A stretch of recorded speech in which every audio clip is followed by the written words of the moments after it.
Hello, everyone. I'm Bishop Ackerman, although who I am is not really important.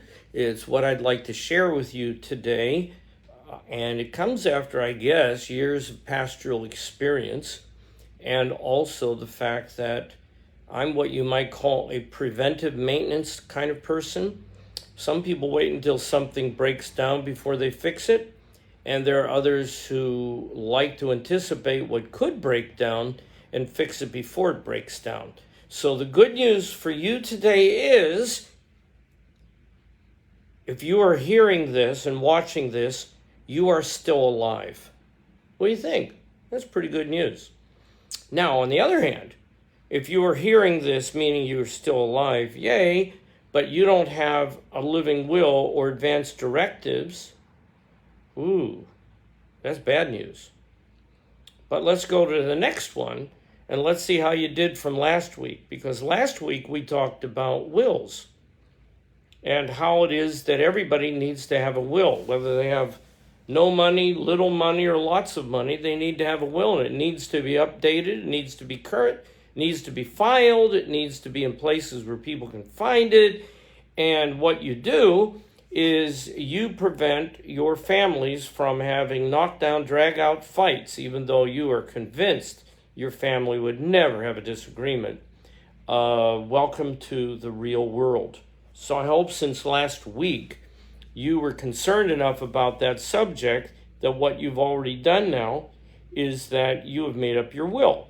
Now, I am doing this from my office extension, aka sunroom, for a couple reasons. For one thing, I want to be able to look at this and see if you have any questions. So if you send in some questions related to either what we talked about last week, wills, or this week, living wills and advanced directives, then I can catch your questions, I hope. So I shall do my best. Now, first of all, one of the problems that we have with people is they assume that whatever they think or they do or where they live is the way it is everywhere, right?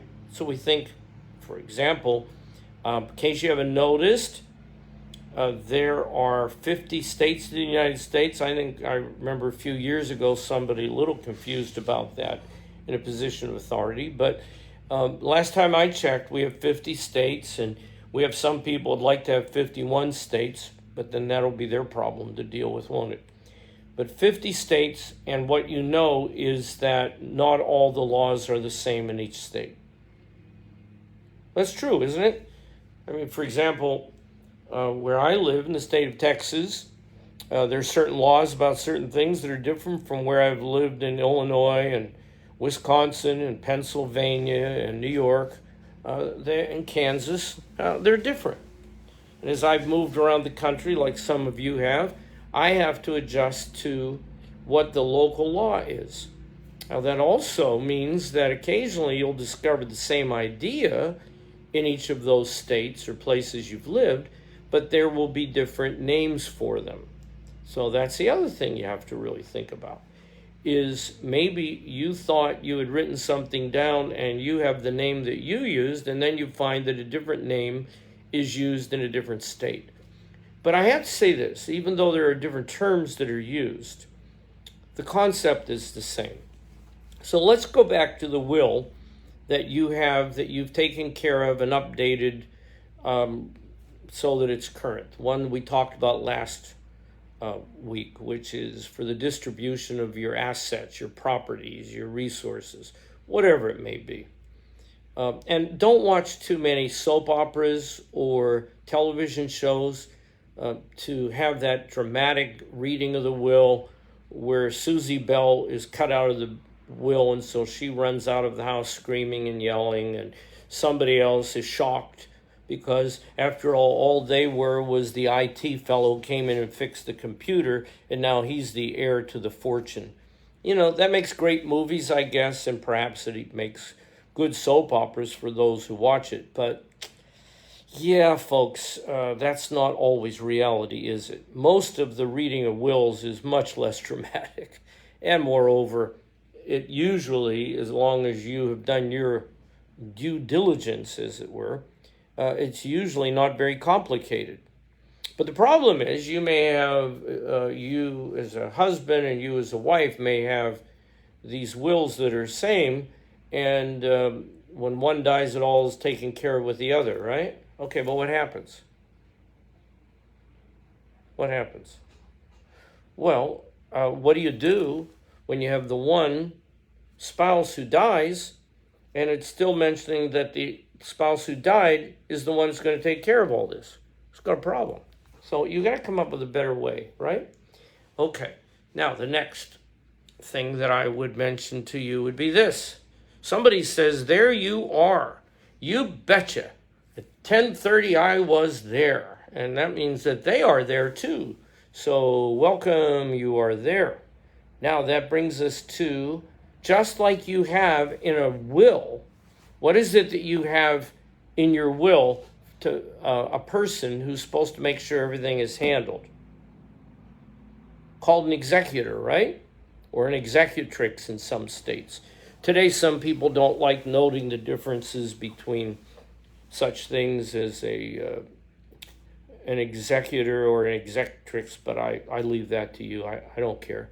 But as long as you have a person who is going to be the executor, you remember in your regular will, they get to make sure by court, once your will is probated, they make sure that everything in your will is taken care of. And besides that, depending upon the state in which you live, they make a percentage from it.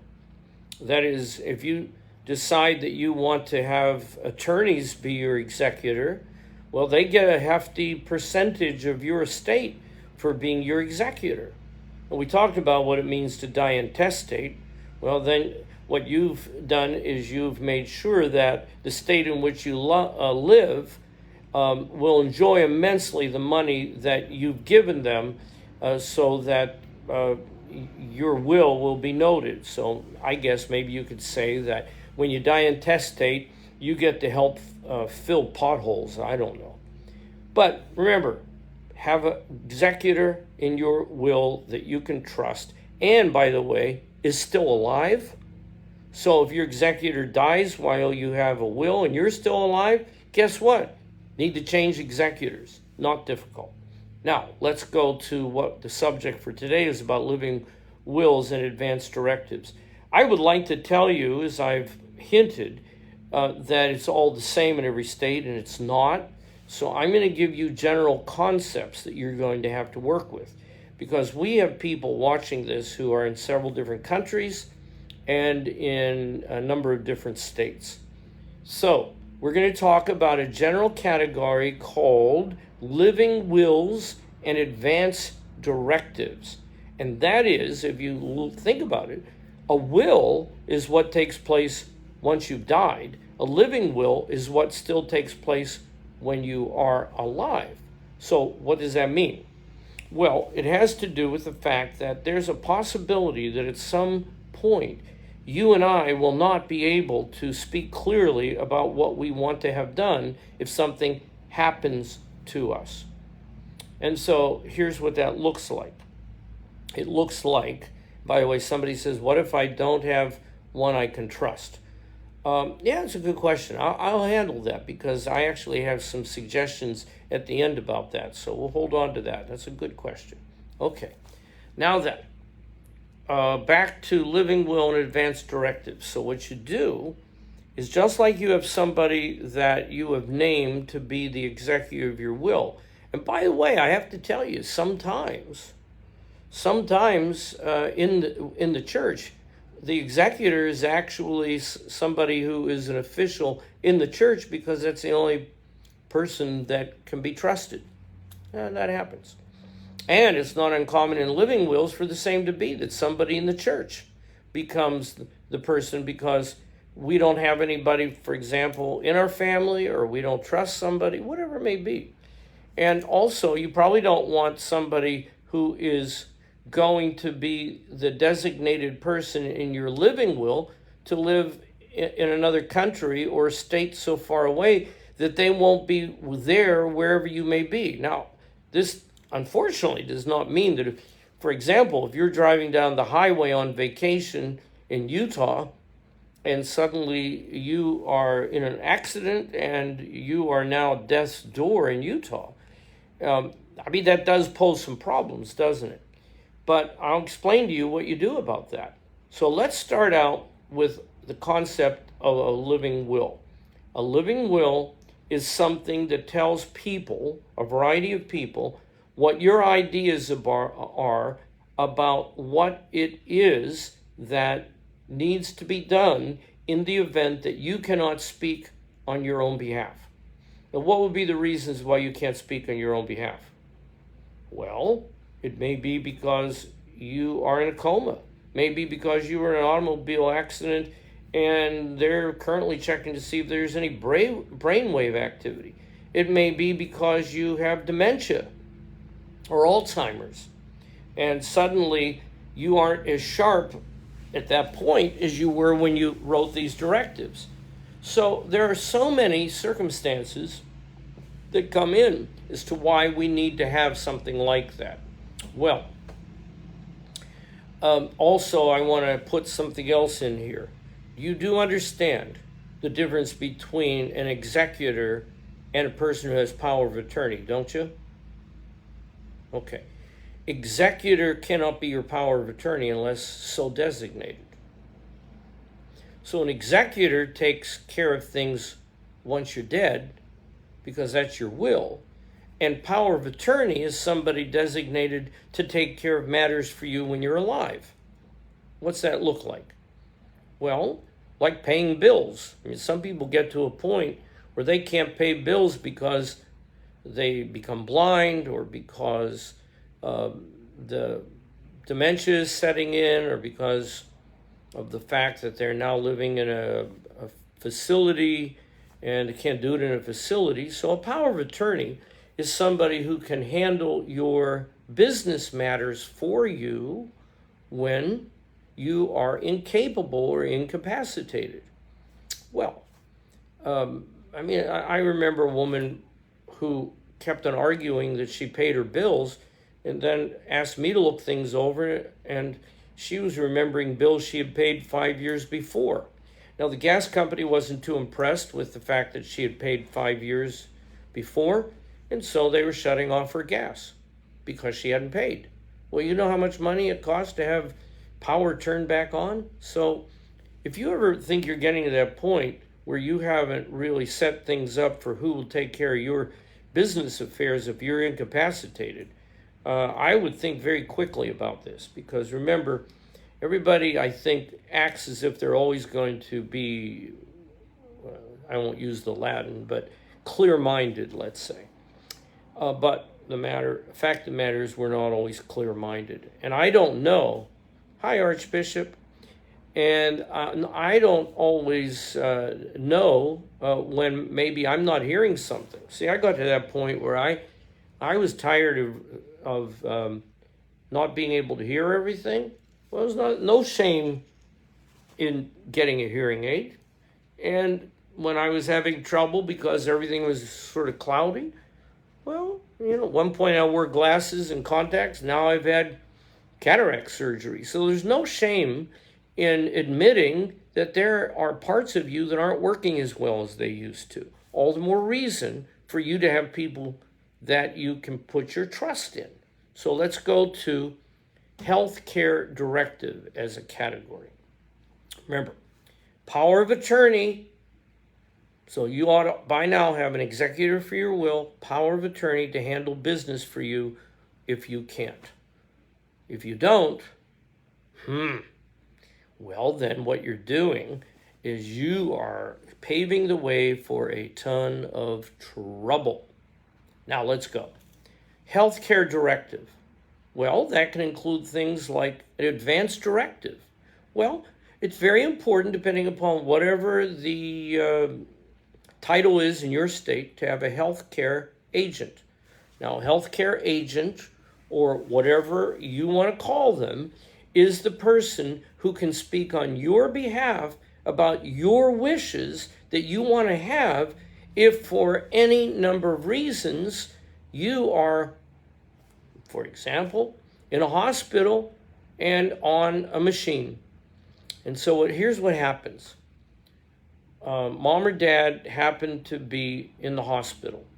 Hospital calls the 3 children in.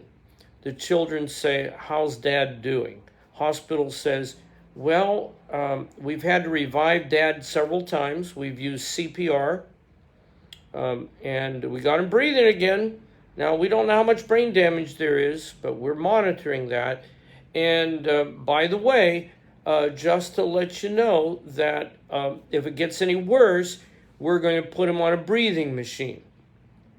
And we're also, then after that, we're going to make sure that if we can't feed him properly, we're going to insert a feeding tube."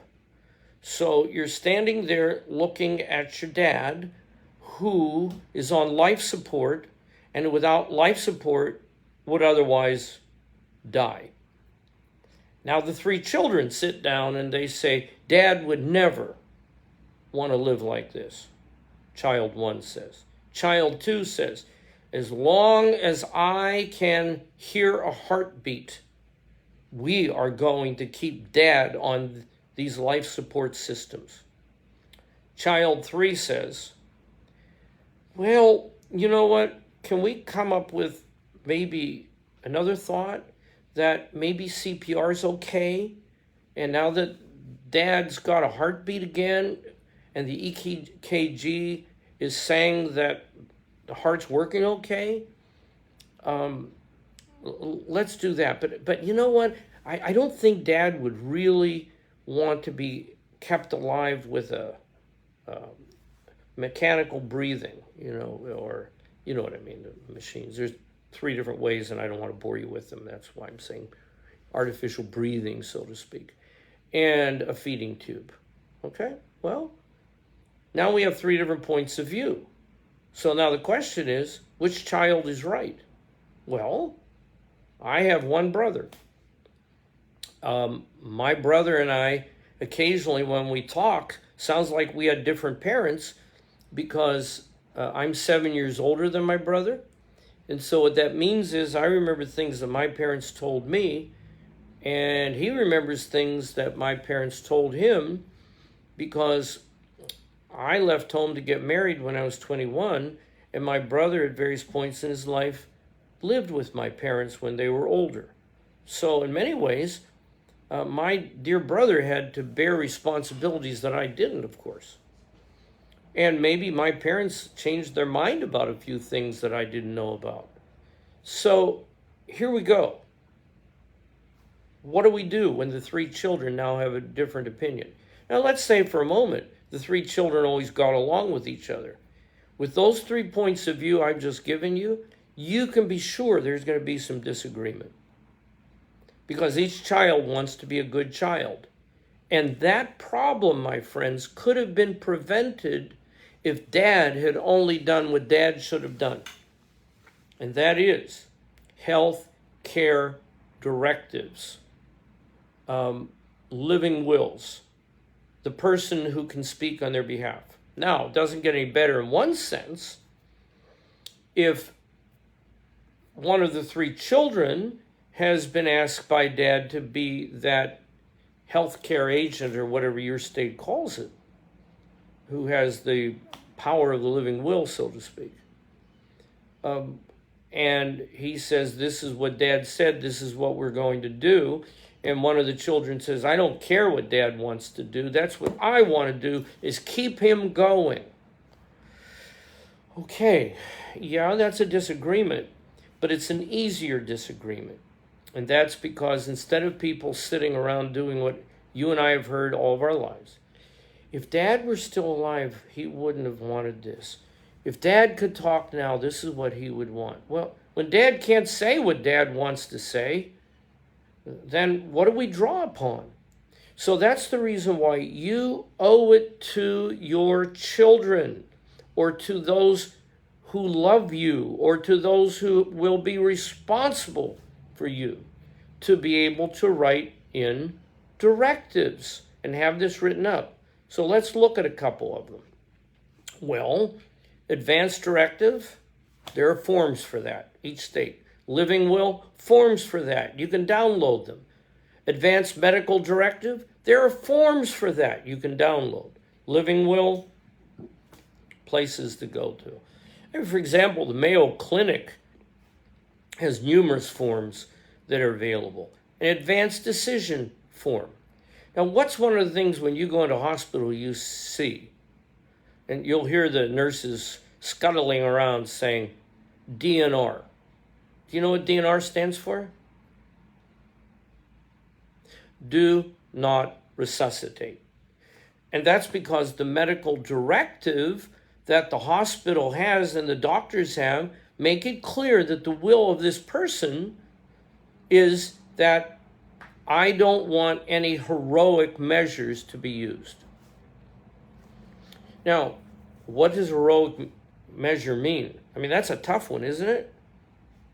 For example, let's face it, because of all the technology, medical technology we have today, we can sustain life longer than we used to. I mean, it used to be, you had a heart attack, you died. You had a stroke, you died. And on you can down the list of all the things that people used to die from before all of these technologies existed. Are these technologies inherently bad? No. And is it something like euthanasia? If I just say, don't do anything, just let him die? Well, no, it's not. Unless, as it were, you have had that conversation with your dad, and dad says, keep me alive under normal means as best as you can. If the doctor really believes that there is an opportunity for me to recover, then by all means, I want you to use those measures. And the problem is, as Arlene points out, heroic measures are subjective in the state of Texas, and she's right. And that's the way it is in many states. Why? Because it's subject to various interpretations. For example, I can say to you, speak to me objectively about what life is. Well, it used to be pulse. Then it became EEG, electroencephalogram, a flat EEG, no brainwave activity.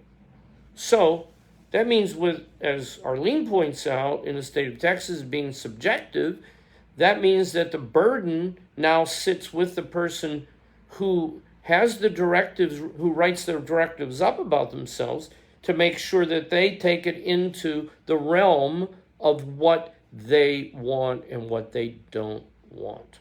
Remember, like in the will, where you said what you wanted to be done with your money or don't want to be done with your money, so to speak? Living will. The easiest way to think about it is that's where you say what you want, what you don't want about medical care. Now, I understand. Sometimes it's out of your hands. Why is it out of your hands? Well, if you're in an automobile accident in the state of Utah and you're put in an ambulance and taken to the hospital and they don't even know who you are, obviously they have to make some decisions because it's not like you were waving your medical directives in front of them, right? But let's say you were in that automobile accident and it was known that you weren't going to live. Should those doctors know whether you want or do not want to donate your organs? Right? That would be helpful, right? Okay.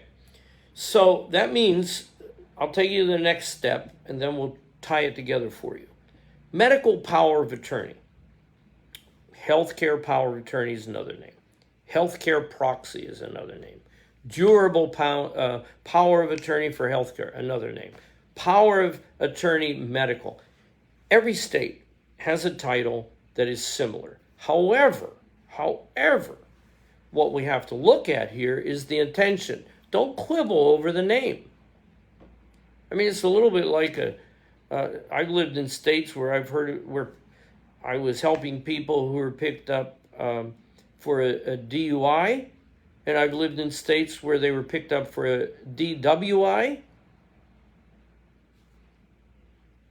I mean, what's the difference? The words. What's the intent? same. Driving under the influence or driving while intoxicated.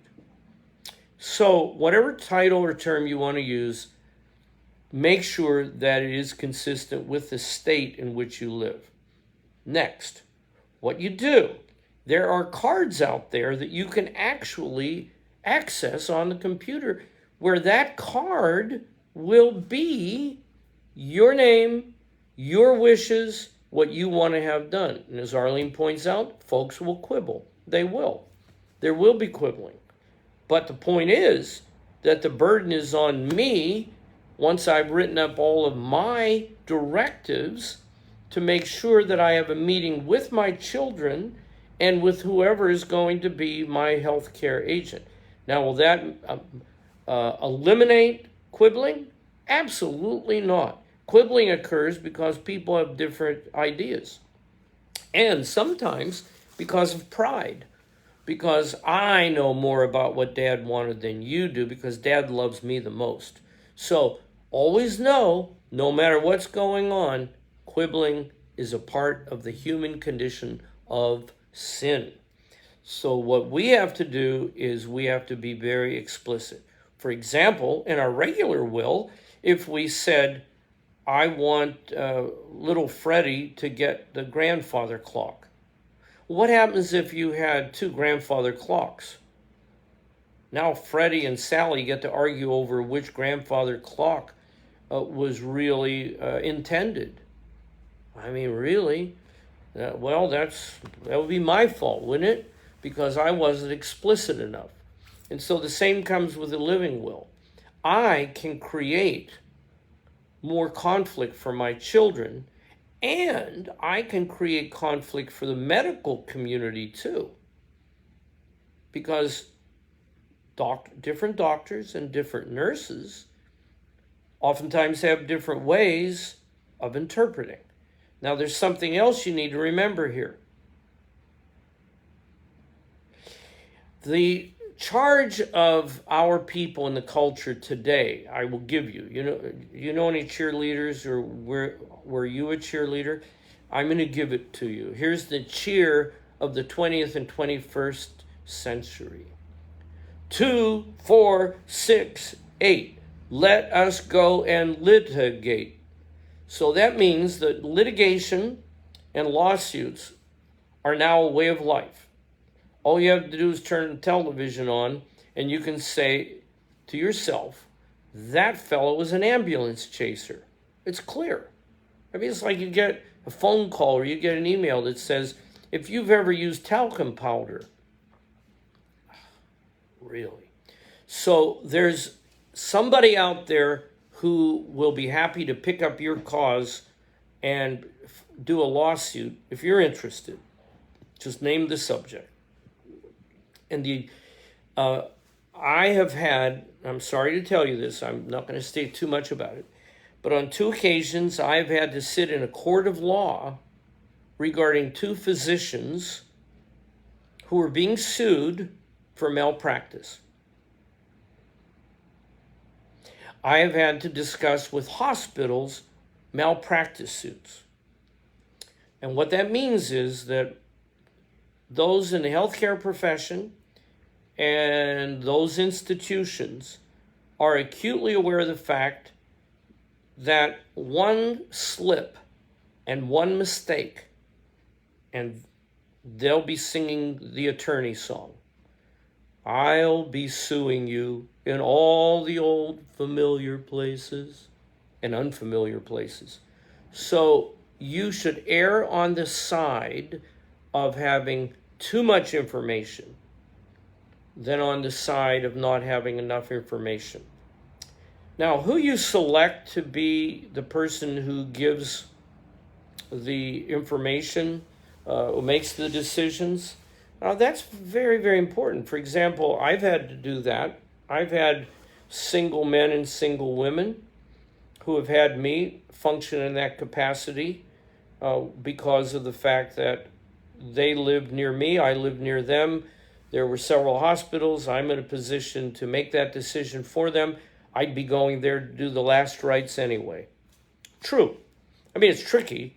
I have never wanted to be the executor of a will of a parishioner.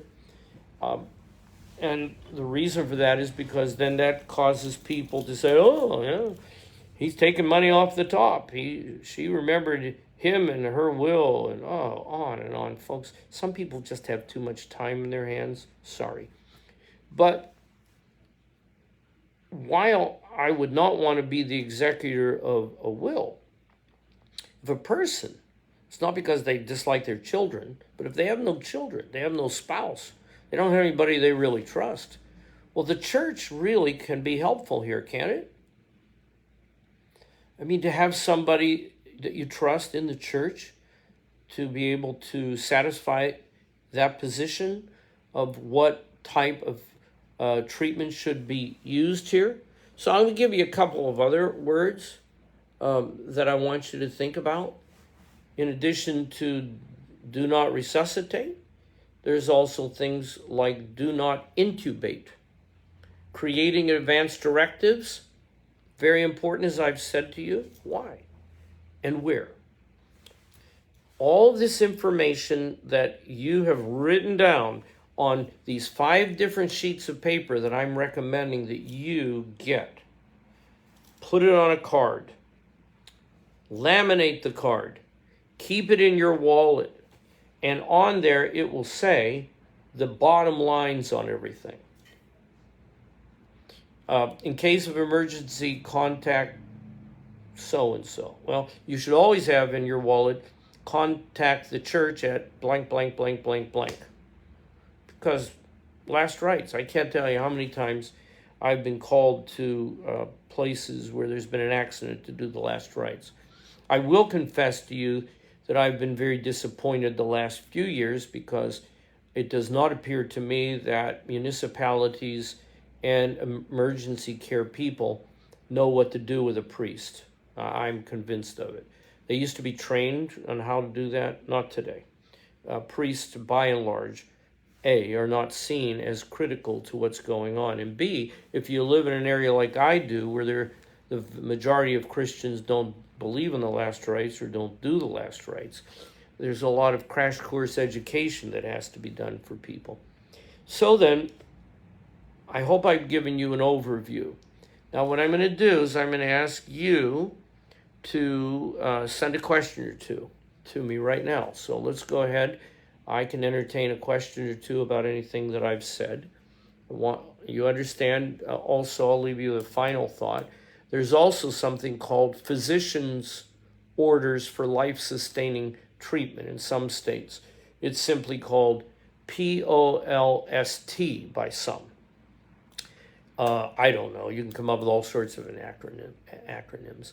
But that is, I'm going to assume for a moment that all of you have at least one physician, right? Does your physician know what your wishes are in terms of living will? Oh, I know. You said you have 5 doctors. Yeah, I got to tell you, I have not filed that information with my dermatologist, who I have to see again, nor have I filed it with my ophthalmologist, who I need to see again. And I guess I should check into it, but I haven't sent anything to my dentist, file it with him.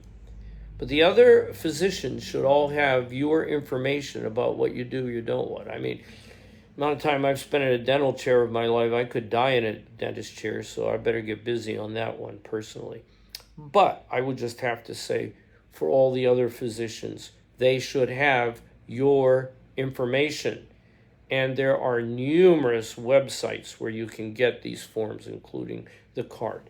I oftentimes use the Mayo Clinic for basic information, but my reason for that is because they take into account all of the states by trying to give you as many of the terms that you might use.